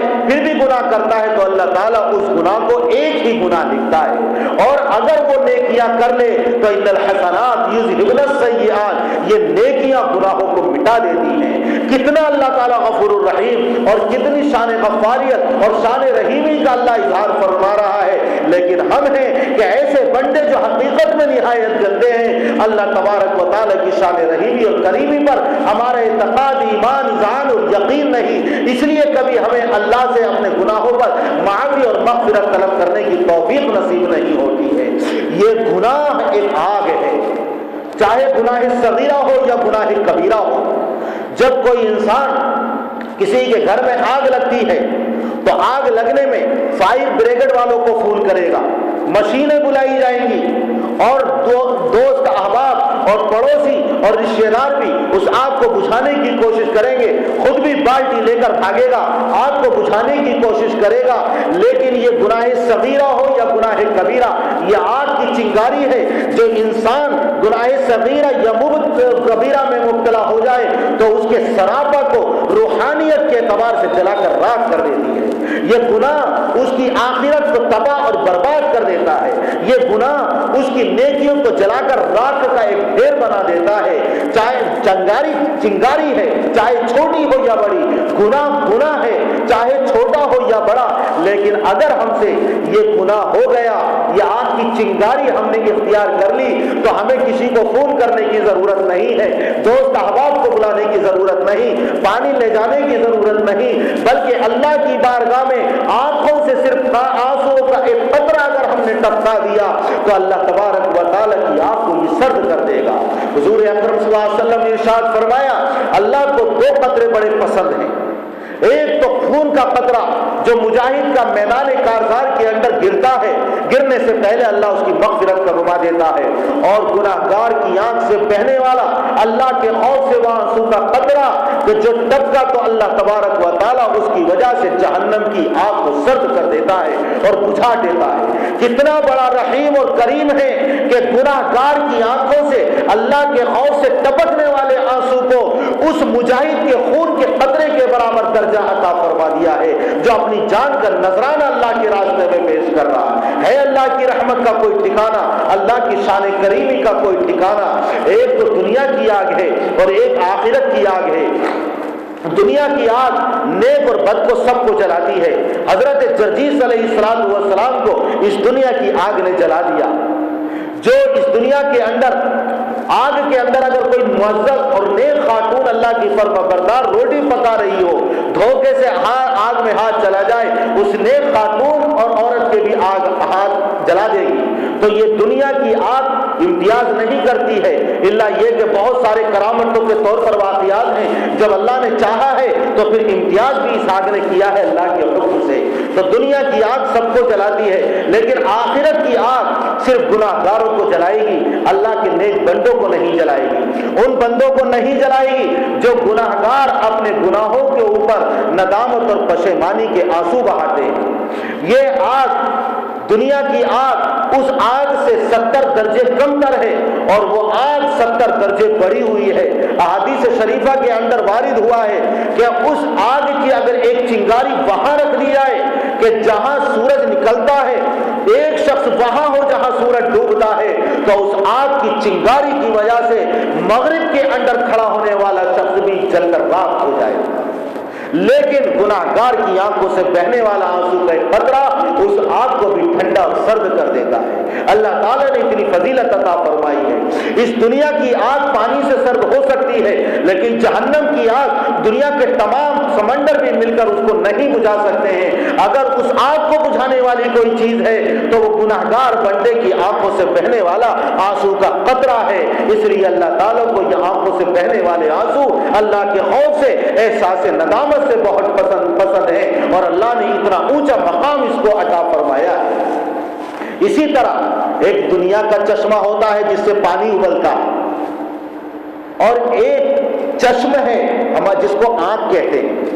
اردو میں آنکھ، فارسی میں چشم اور چشمہ، لیکن عربی میں چشم اور چشمے دونوں کو عین کہتے ہیں۔ عین کے معنی آتے ہیں آنکھ کے بھی، اور عین کے معنی آتے ہیں چشمے کی بھی۔ چشمے سے بھی پانی نکلتا ہے اور آنکھوں سے بھی پانی بہتا ہے، لیکن دونوں میں بڑا فرق ہے، زمین آسمان کا فرق ہے۔ ایک بات یہ بھی یاد رکھیں، جس طرح کوئی چشمہ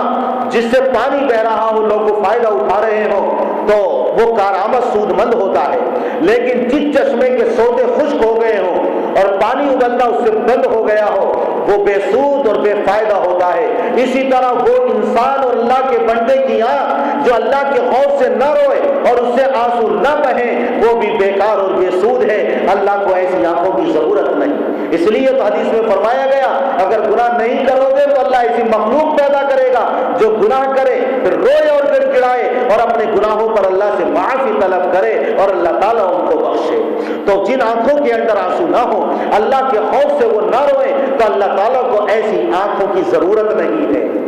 پانی، چشمے کا پانی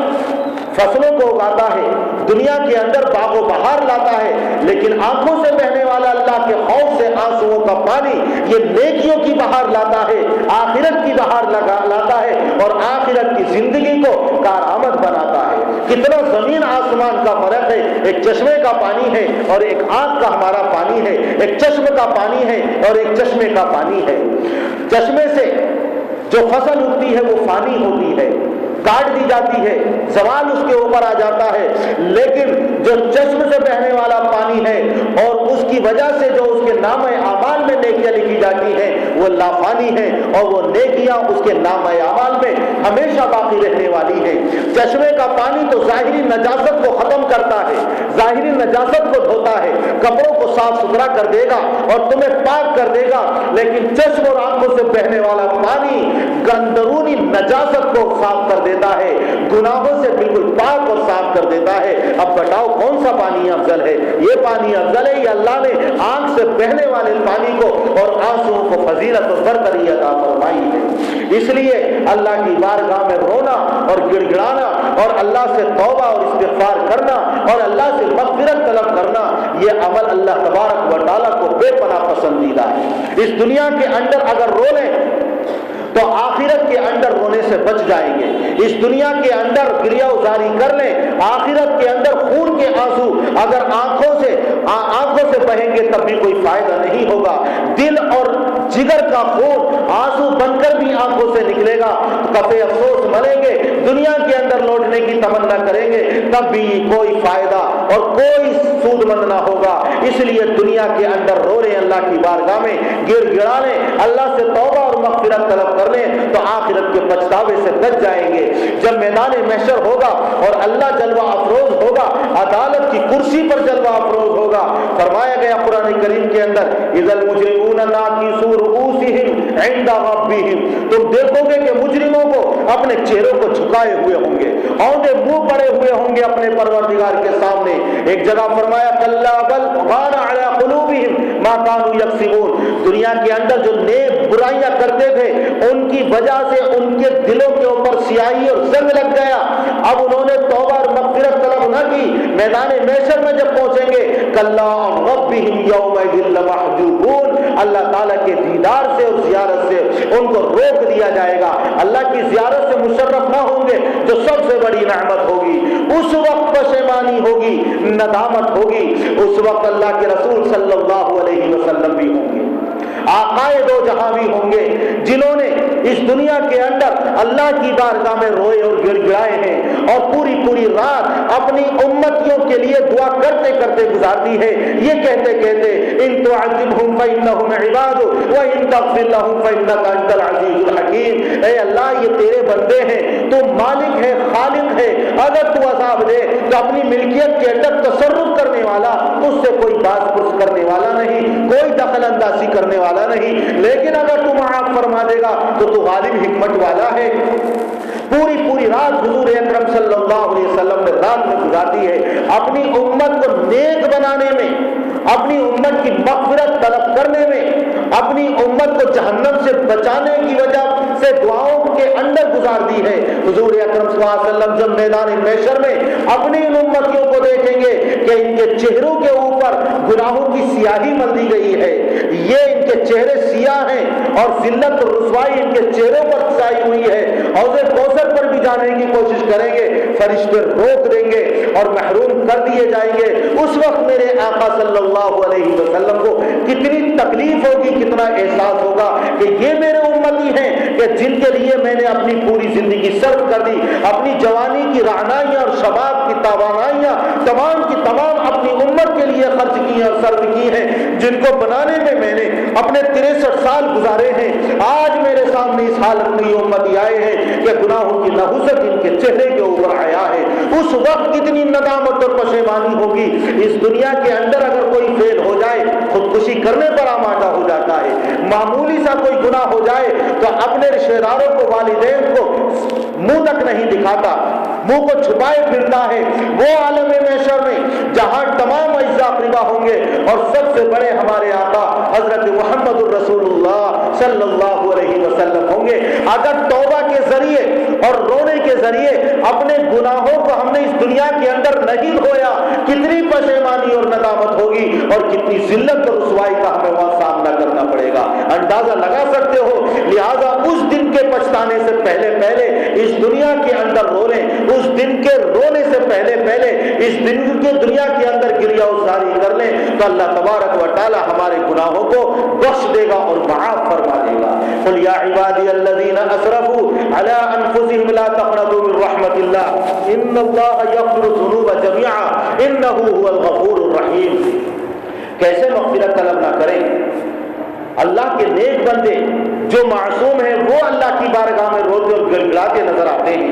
اللہ سے جبکہ گناہ نہیں ہوئے پھر بھی معافی طلب کرتے ہوئے نظر آتے ہیں، استغفار طلب کرتے ہوئے نظر آتے ہیں۔ اللہ کے نیک بندوں کی قرآن کریم کے اندر دعائیں فرمائی گئی ہیں۔ یہ دعا کرنا اور معافی طلب کرنا انبیاء کرام کا سیوا ہے، ان کا طریقہ ہے، اور اپنے گناہوں پر ڈھٹائی اور بے حیائی اور جرأت اور جسارت یہ شیطان کا طریقہ ہے اور اس کی امتیازی شان ہے۔ ہم انبیاء کرام کے طریقے کو اپنائیں یا شیطان کی روش اور اس کی چال پر چلیں۔ اللہ تعالیٰ شیطان کی روش اختیار کرنے سے ہماری حفاظت فرمائے۔ اللہ تعالیٰ نے سجدہ نہ کرنے کی وجہ سے جب شیطان کو جنت سے نکال دیا گیا تو بجائے اس کے کہ وہ گناہ پر نادم ہوتا، پشیمان ہوتا، اللہ تعالیٰ سے معافی طلب کرتا، لیکن اللہ کے سامنے بے باک بن گیا، جری بن گیا اور اللہ تعالیٰ سے اور یہ کہتا ہے کہ ربی انذرنی الی یوم یبعثون، کہ مجھے قیامت تک مہلت دے دے تاکہ تیرے نیک بندوں کو بہکاتا رہوں،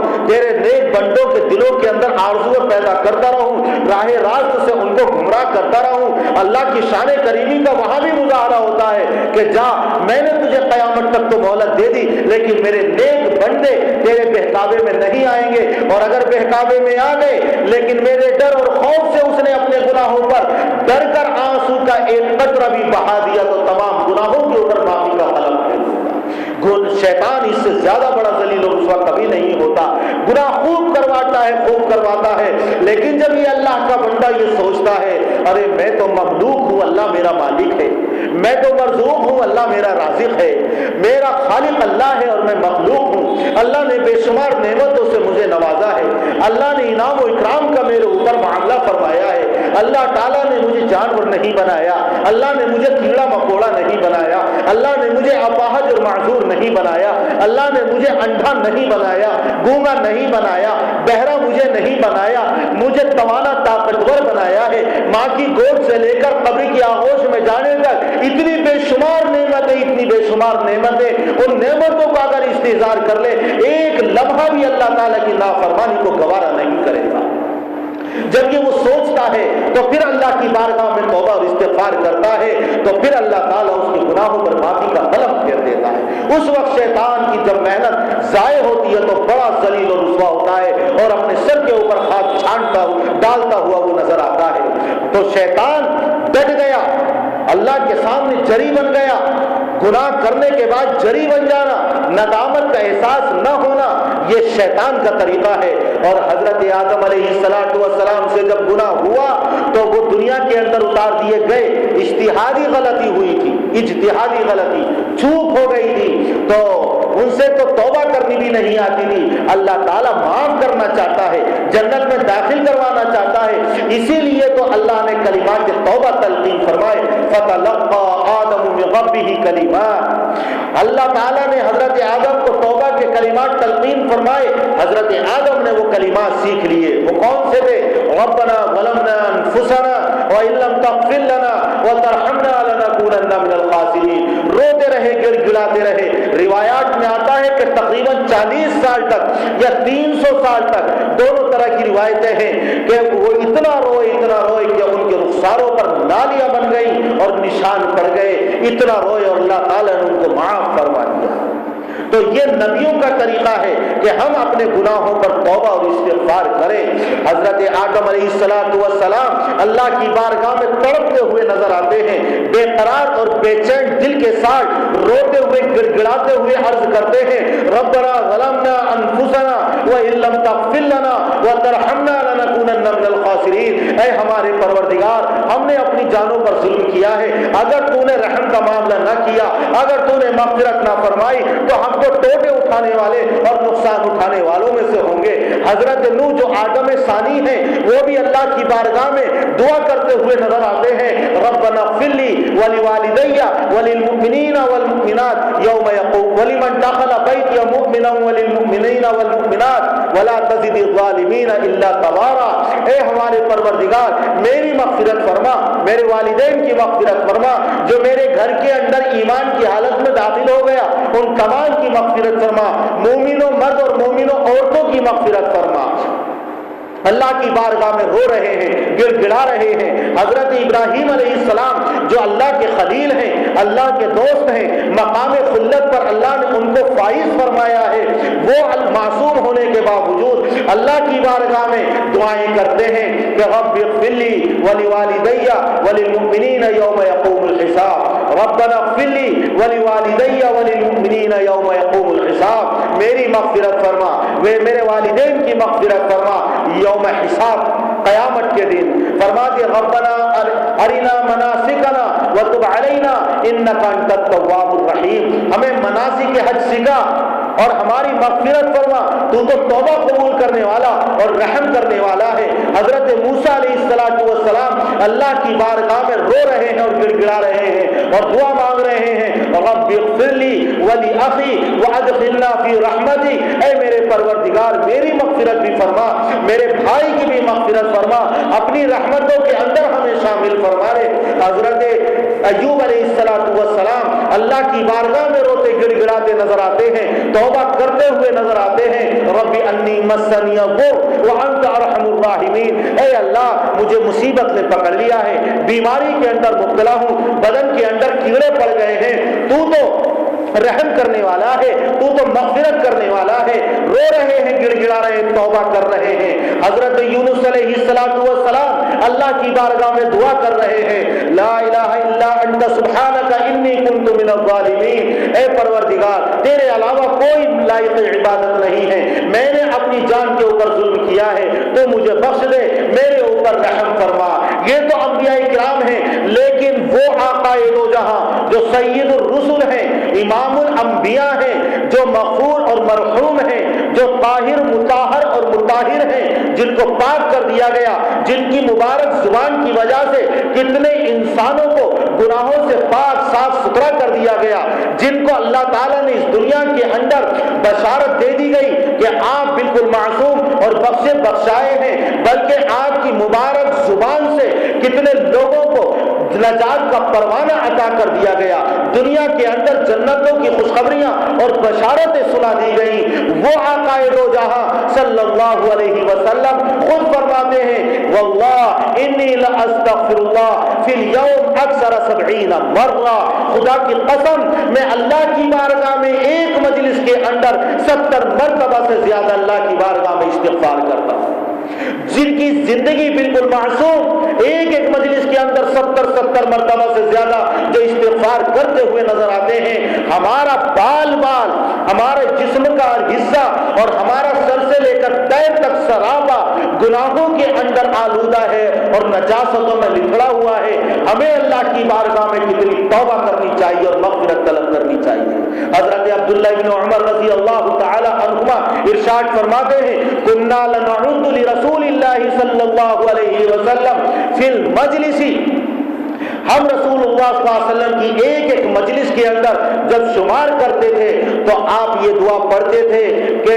رب اغفر لی وتب علی انک انت التواب الغفور 100 مرہ، 100 مرتبہ اللہ کے رسول صلی اللہ علیہ وسلم ایک ایک مجلس کے اندر یہ دعا پڑھتے تھے، اللہ سے استغفار کرتے تھے۔ کیا وجہ تھی؟ اللہ کی رحمتوں کو طلب کر رہے ہیں، اللہ کی مغفرتوں کو طلب کر رہے ہیں۔ ہم تو گناہگار ہیں، ہمیں اللہ کی بارگاہ میں کتنی مغفرت طلب کرنی چاہیے، اس سے اندازہ لگا سکتے ہو۔ اللہ تبارک و تعالیٰ نے اگر مغفرت کرنی نہ ہوتی تو یہ کلمات توبہ قرآن کریم کے اندر نازل نہ فرماتا۔ جب کسی کو کچھ دینا ہوتا ہے تو راستے بھی بتاتا ہے، جب عطا کرنا ہوتا ہے تو پھر راہ سجھا دیتا ہے۔ اللہ تعالیٰ معاف کرنا چاہتا ہے، مغفرت کرنا چاہتا ہے۔ قرآن کریم کے اندر اللہ تبارک و تعالیٰ نے دیکھو کس طرح کلمات مغفرت، کلمات توبہ اور کلمات دعا نازل فرمائے ہیں۔ ربنا ولا تحمل علينا اصرا كما حملته على الذين من قبلنا ربنا ولا تحملنا ما لا طاقة لنا به واعف عنا واغفر لنا وارحمنا انت مولانا فانصرنا على القوم الكافرين۔ یہ کلمات توبہ، کلمات دعا اللہ نے قرآن کریم میں اس لیے نازل کیے ہیں کہ اللہ تعالیٰ اپنے بندوں سے یہ سننا چاہتا ہے کہ میرے بندے معافی طلب کرے، ان کلمات کو میری بارگاہ میں دہرائے، گریہ وزاری کرے اور پھر میں اپنی شان غفاریت اور شان رحیمی کا مظاہرہ کروں۔ جب انسان گناہ کرتا ہے تو 4 گواہ اس کے اوپر قائم کر دیے جاتے ہیں۔ دنیا کے اندر تو بچ سکتا ہے، گواہوں کو خرید سکتا ہے رشوت دے کر، لیکن عالم آخرت کے اندر اللہ کے گواہ خریدے نہیں جائیں گے اور اللہ کے یہاں رشوت بھی نہیں چلے گی۔ وہ 4 گواہ کیا ہیں؟ سب سے پہلا گواہ یومئذ تحدث اخبارہا،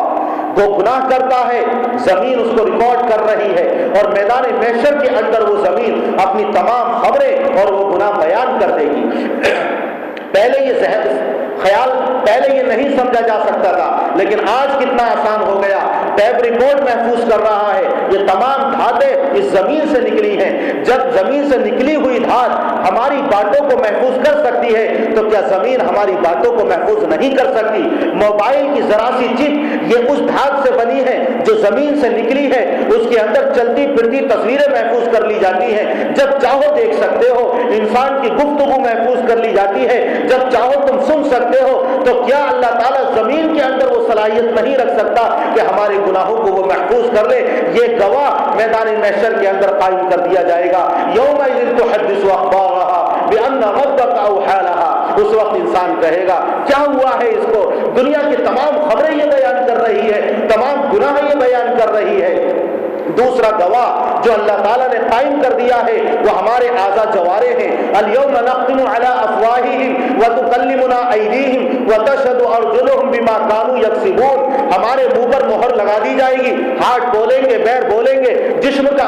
ہر حصہ بولے گا کہ اس نے یہ گناہ کیے تھے، یہ گناہ کیے تھے۔ اس وقت راہ فرار اور راہ نجات کچھ بھی نظر نہیں آئے گی۔ وہ اللہ جو اس زبان کے اندر بولنے کی طاقت رکھ سکتا ہے، کیا ہاتھوں کے اندر، پیروں کے اندر، جسم کے دوسرے حصے کے اندر بولنے کی طاقت نہیں رکھ سکتا؟ زبان کی کیا کوئی زبان ہے؟ ہماری زبان کی کوئی زبان نہیں ہے۔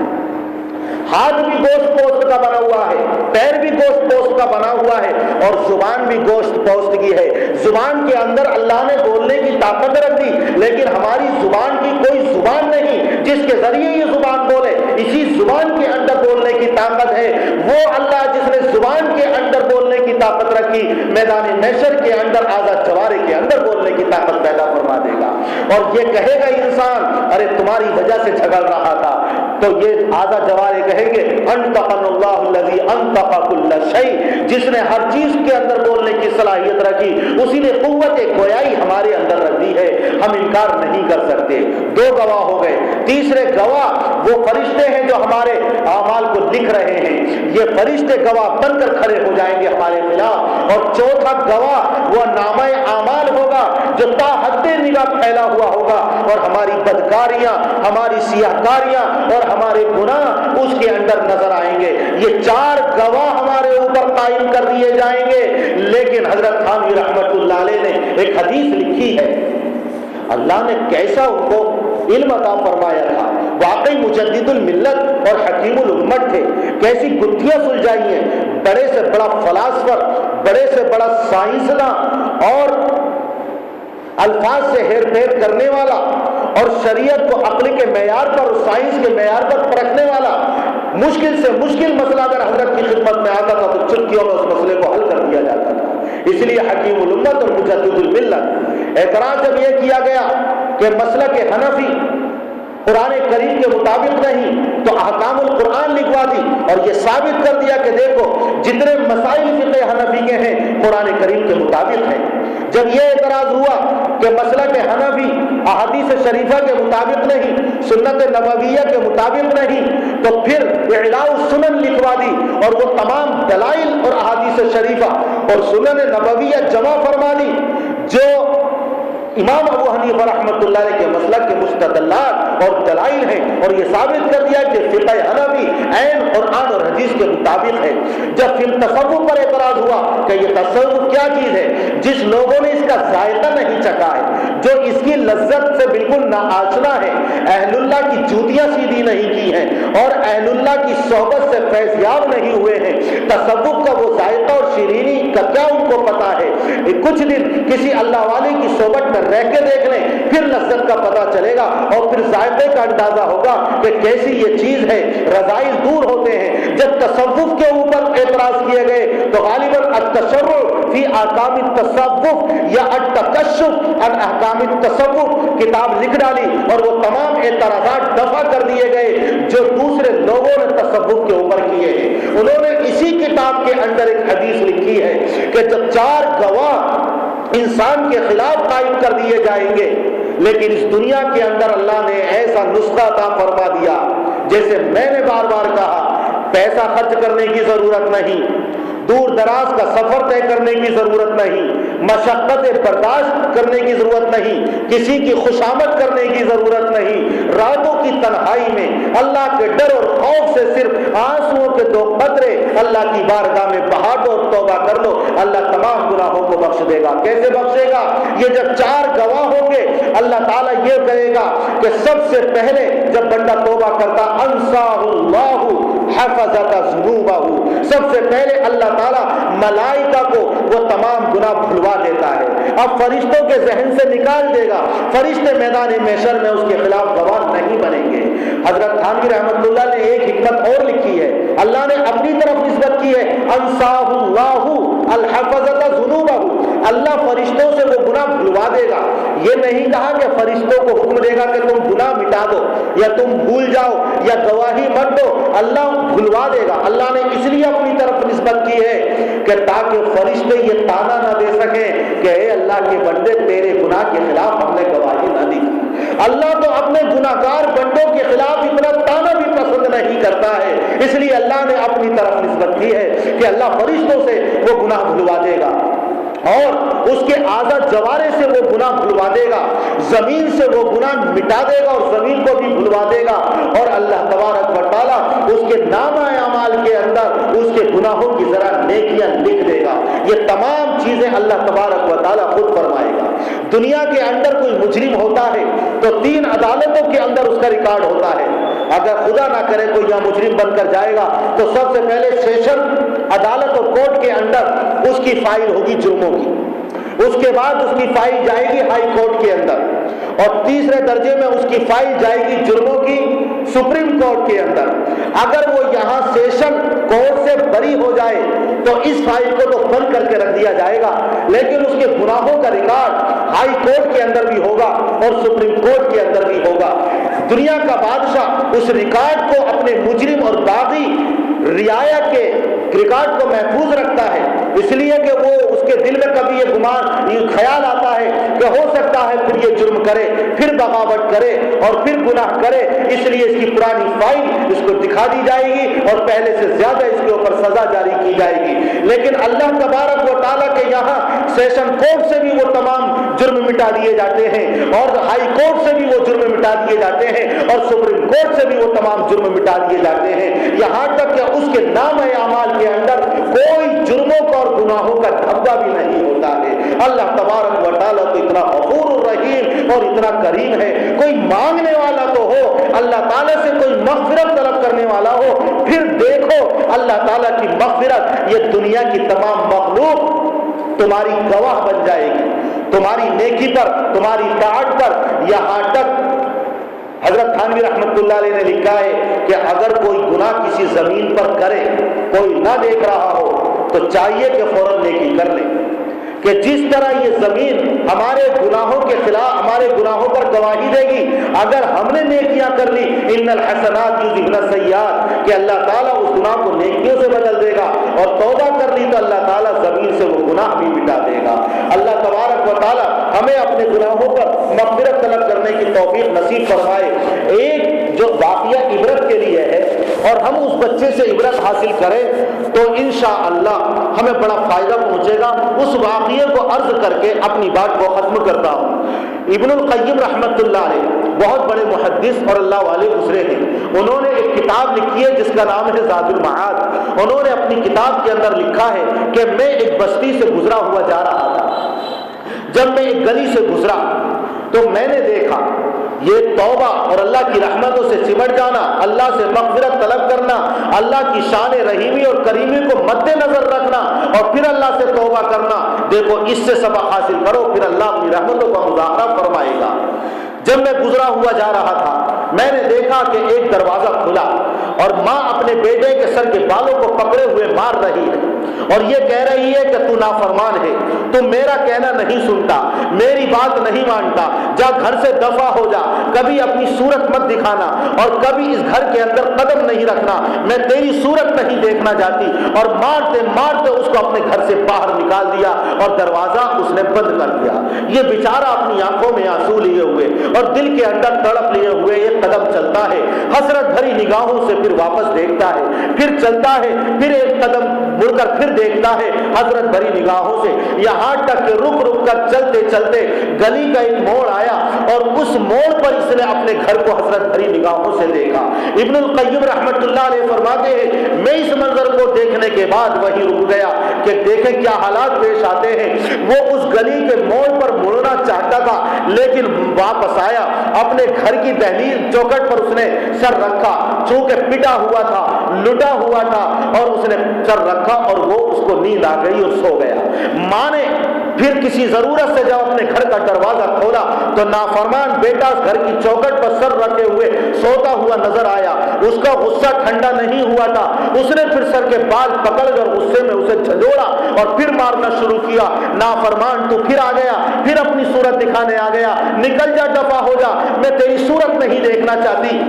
اسے مارنا جب شروع کیا تو وہ بیٹا اپنی ماں سے کہتا ہے، یہ سننے کے الفاظ ہیں کہ ماں جب تو نے مجھے مارا تھا تو میں اپنے دل کے اندر یہ جذبہ لے کر چلا تھا کہ اب میں تجھے کبھی اپنی صورت نہیں دکھاؤں گا۔ جب تو نے مجھے دفع کیا تھا میرے دل کے اندر یہ جذبہ تھا کہ میں کہیں بھی چلا جاؤں گا، کسی کی جوتیاں صاف کر کے پیٹ پال لوں گا، کسی کی نوکری چاکری کر کے اپنے پیٹ پال لوں گا، مجھے دنیا کے اندر رہنے کے لیے گھر مل جائے گا، مجھے پیٹ بھر کر کھانے کے لیے کھانا مل جائے گا، میں کچھ بھی کر لوں گا، زندگی گزر بسر ہو جائے گی۔ لیکن میرے دل کے اندر یہ خیال آیا کہ دنیا کے کسی کونے کے اندر چلا جاؤں، مجھے کھانا پینا رہنا سہنا تو مل جائے گا لیکن وہ محبت اور پیار نہیں ملے گا جو اللہ نے تیری آغوش اور تیری گود کے اندر رکھا ہے۔ اگر ممتا ملے گی تو تیری گود کے اندر ملے گی، اگر چین ملے گا تو تیری آغوش کے اندر ملے گا، اگر راحت اور سکون ملے گا تو تیرے آنچل کے ہی اندر ملے گا۔ اے ماں تو مجھے کتنا بھی مارے گی دھتکارے گی، میں تجھے کبھی چھوڑ کر نہیں جاؤں گا، تیرے در کو کبھی چھوڑ کر نہیں جاؤں گا۔ جب ماں نے یہ کلمات سنے ہیں تو اس نے کہا بیٹے جب تیرے دل کے اندر میرے لیے یہ جذبات ہے تو میرے گھر کے دروازے بھی چوکٹ کھلے ہوئے، تو میرا بیٹا ہے۔ اور آگے بڑھ کر اپنے سینے سے اس کو چمٹا لیا اور اپنی محبت اور شفقت کا اس کے اوپر مظاہرہ کیا۔ یہ وہ ماں ہے جس کے اندر اللہ نے ایک رحمت اتاری ہے، اپنے نافرمان بیٹے پر اتنی شفیق اور مہربان ہو جاتی ہے۔ وہ اللہ جس کی رحمتیں 100 درجے ہیں، اگر اس کی بارگاہ میں اگر ہم اسی طرح روئیں اور گڑ گڑائیں تو اللہ تعالیٰ کو کتنی رحمت اور کتنی شفقت ہمارے اوپر آئے گی، ہمارے گناہوں پر معافی کا قلم پھیر دے گا۔ اللہ تبارک و تعالیٰ کی بارگاہ میں کتنا بھی لٹا پٹا انسان آئے، کبھی اس نے ایک سجدہ نہ کیا ہو لیکن ندامت و پشیمانی کے ساتھ اللہ کی بارگاہ میں آ جائے، لوگوں نے دھتکار دیا، پھٹکار دیا، ساتھ دینا چھوڑ دیا، کوئی آسرا اور کوئی سہارا نہیں، لیکن اللہ کی بارگاہ میں اگر آ جائے تو اللہ کی رحمت آگے بڑھ کر اس کا استقبال کرتی ہے اور کہتی ہے اے میرے بندے تو نے آنے میں دیر تو کی ہے، دنیا میں تجھے دھتکار دیا ہے لیکن میرے یہاں دیر تو ہے،